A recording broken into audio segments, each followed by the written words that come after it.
What are some dark secrets about grocery stores? I worked at a chain grocery store years ago. We had this awful smell down one particular aisle. The manager never wanted to investigate and would just say something must have spilled. She even went as far to have us hang air fresheners on the shelves to mask the smell. Several years later the store underwent a remodel where aisles were moved. They found a giant rat's nest under the shelving unit of this particular aisle. It was one of the most disgusting things ever. Once they cleaned it out, the smell finally resolved. I worked at a Heath food grocery in Florida when I was in college. About 90% of the money the store made was from supplements, not food. The food was to get people to come in and do all of their shopping at one place. Also, we had a semi-secret, cash-only product kept in the back office that was a drink to help you pass drug tests. No idea what was in it, but I sold at least 20 bottles per week. The only thing that washes a shopping cart is rain. We do haul trash bags in them. Oftentimes the customer trash cans are just mixed because the janitor sure as hell isn't digging out that bottle you threw in the compost. Everything just goes in the dumpster. Most of the time the rewards cards did nothing at the chain I worked at. Worked as a night stoker and checker at a Kroger, and the number one stolen thing was meat. Every night all over the store you find open packages of meat hidden everywhere or just checked under shelves. And to the point above about the animals, don't ever look or get under the shelves. Anything under should be considered lost forever, trust me.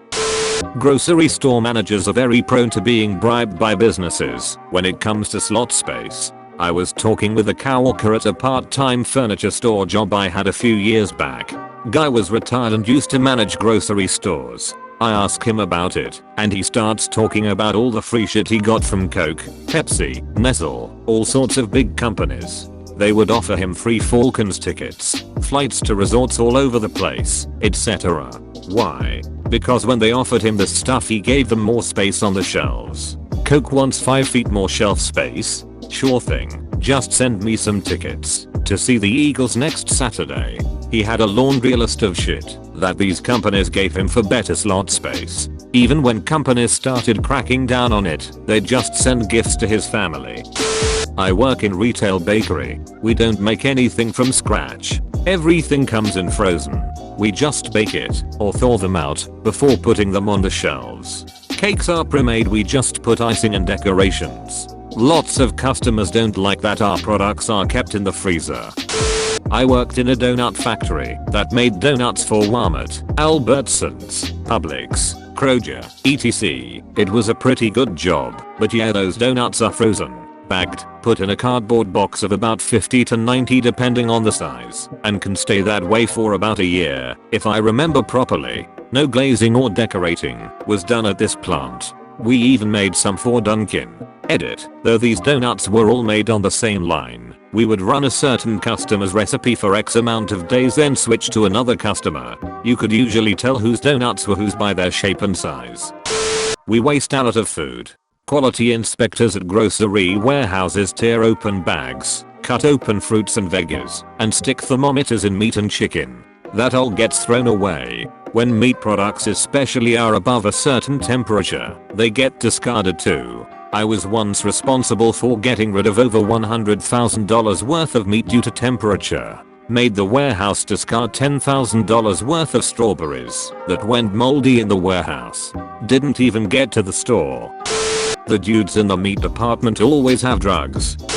Most big chain supermarkets have really shoddy buying practices. The big one is for anything that is prone to spoilage. They'll leave it sit at the warehouse until it starts to rot, then claim spoilage and negotiate for cheaper prices. The growers have no choice but to accept the lower price, and the store pays 16-year-olds minimum wage to go through all of the produce and remove the rotten ones. Rotten watermelons are effing foul. This is more of a dark secret of store waste, but a good deal of grocery stores, not all, have to throw out bulk if you put it into the bags, but don't buy it. Like if you scoop some gummy bears into a bag, for example, and get to the till and say you don't want it now, it gets thrown out because it could have been tampered with. Same goes for fresh meat. If you walk out the front door, even if you immediately turn around and come back in and return it, we have to throw it out. Also any form of pharmacy product that is consumed, vitamins for example, or used for healing wounds, think aspirin and the like, gets thrown out because it could be tampered with if you return it. And just to make it clear, I'm talking about stuff that is sealed on return. No store will put any of this back on the shelf if they are opened. Well known on shady store at least, lol. My first job was working at a grocery store. A few weeks before a planned ad launched, the stock team would repress the items in the ads and mark them up, so the sales price was only a few cents less than the original, non-sale price. They'd do this in advance and cycle through the store marking up items before they went on sale. Then shortly after the sale went off, the prices would be lowered again. They had a specific night a week where the stock team would stay overnight to repress everything. I'm a cart pusher, bagger, cashier, etc. Basically your typical college kid just putting in grunt work. Anyway, not only do the carts hold everybody's food and get touched by strangers' hands all day, they get trash left in them all the time. If the store gives out samples, 90% of the time they leave a napkin and leftovers in the cart. We take the trash out, but we don't clean them. That's why a lot of chains leave out Sani wipes by the door. That and nobody actually gives a damn about your complaint. They pretend to care to get you out of the store. Once you leave, it's considered problem solved. I worked for a Sam's Club and the only bothersome thing I noticed other than their stingy payroll was the amount of food being thrown away. They praise themselves on donating to the local food bank, but it's only like 1-2% of what actually gets thrown away. I worked the grocery part and had to do the reclaims sometimes and hated myself throwing away a lot of good food only because the package was torn or smashed a little. They didn't care because I guess they got reimbursed some of that money back. And even worse, they wouldn't even let it slide if we wanted something that was gonna get thrown away anyway. They would threaten to write us up if we were to grab a Hot Pocket out of a ripped box, for example.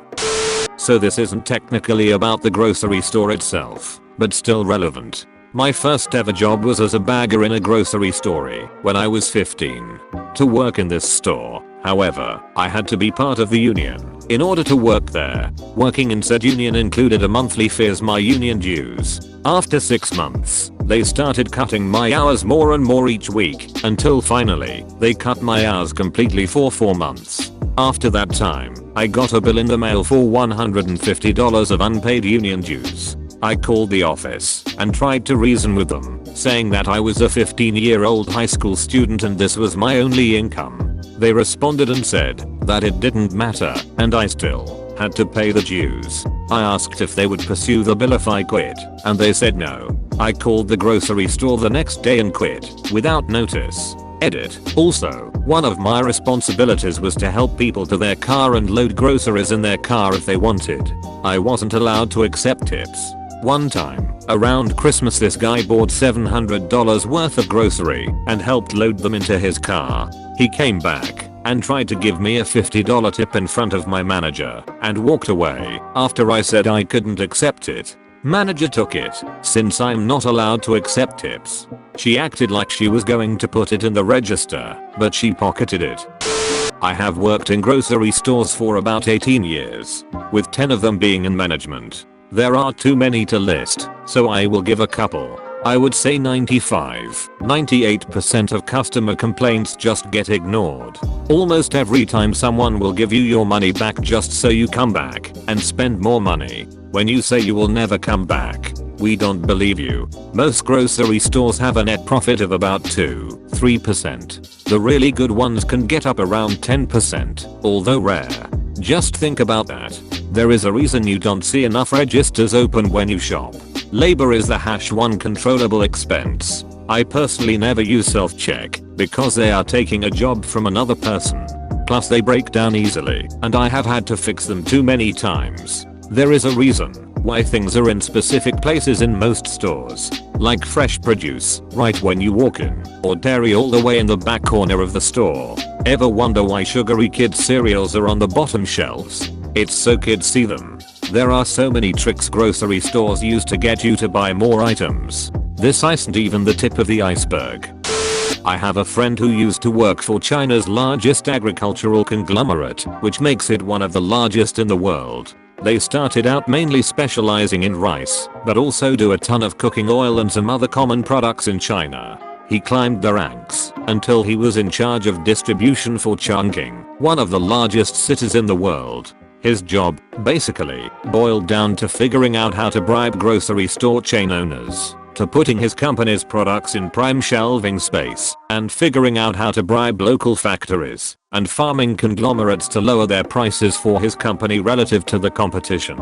This mainly consisted in metric FCK tons of KTV whores, baijiu, Chinese hard liquor, tobacco, drugs, especially ketamine in his time, and assisting with money laundering schemes, mainly real estate and stock market trickery. He had 16-hour days, 6 to 7 days a week of nothing but drinking, whoring, drug dealing, embezzlement, and endless ass kissing and getting his own ass kissed. He burned out of that in less than 2 years once he finally reached the position he had worked his ass off 8 years to get. The grocery business, like all businesses at the top levels in China, and probably most other countries as well, if we are being honest, is extremely morally grey and exhausting. Edit. I will say that, since Z started cracking down on some of the outward corruption, this kind of stuff is more on the DL than before. People have to be more clever and subtle and discreet, but I highly doubt things are really different below the surface. My friend got out of that business half a decade ago now though, so I don't have an insider view anymore. Please like and subscribe for more Reddit videos.